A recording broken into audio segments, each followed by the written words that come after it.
selamat datang di 5 menit matematika fisika. Jadi ada sedikit tambahan yang harus kita perhatikan tentang gradien ya. Sekali lagi tambahan tentang gradien. Jadi kalau boleh dibuat, ini adalah video kesimpulan tentang gradien. Ya, ada beberapa hal yang perlu diperhatikan di sini. Ya, ini sebagai tambahan buat kita bersama.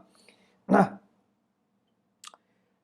misalnya kita punya garis seperti ini.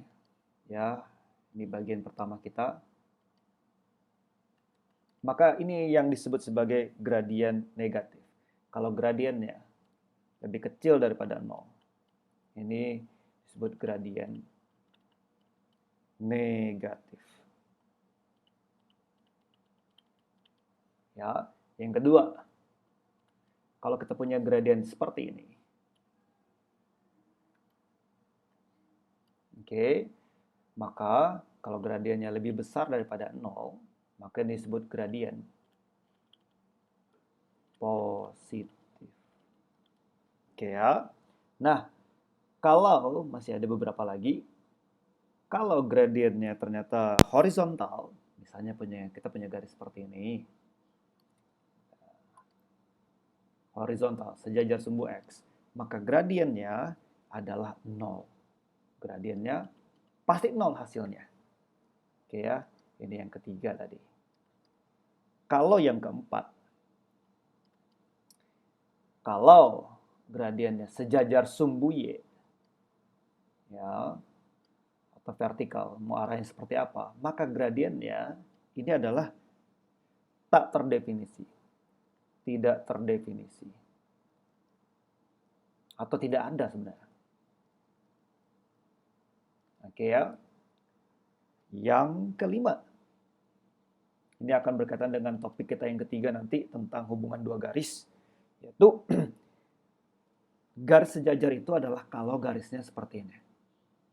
Ya, misalnya ada garis M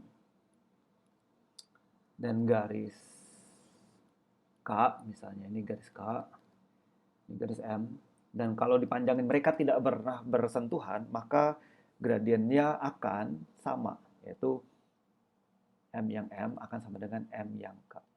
Kalau mereka sejajar. Atau kalau dua garis dikatakan sejajar, maka gradiennya pasti sama. Sekali lagi, kalau dua garis dikatakan sejajar, maka gradiennya pasti sama. Dan yang keenam, kalau misalnya ada garis yang tegak lurus, misalnya seperti ini, ya tegak lurus itu artinya bisa gini. Dan ada tanda kayak gininya nih. Kalau satu garis dikatakan tegak lurus, misalnya ini garis apa ya? P, ya ini garis Q, maka gradien dari P dikali dengan gradien dari Q itu harus sama dengan minus 1. Sekali lagi, gradien dari P dikali dengan gradien Q akan sama dengan 1. Itulah kalau dia tegak lurus. Tegak lurus. Oke ya, kadang-kadang itu ditulis seperti gini. P tegak lurus Q. Kalau tadi sejajar, kadang-kadang bisa tulis M garis lurus 2 dengan K. Nah, kalau dia tegak lurus, gradiennya dikalikan sama dengan minus 1. Jadi ini adalah kesimpulan tentang gradien. Perlu ditambahkan di dalam catatan kita. Oke, perlu diperhatikan nanti. Oke, sampai ketemu di video selanjutnya.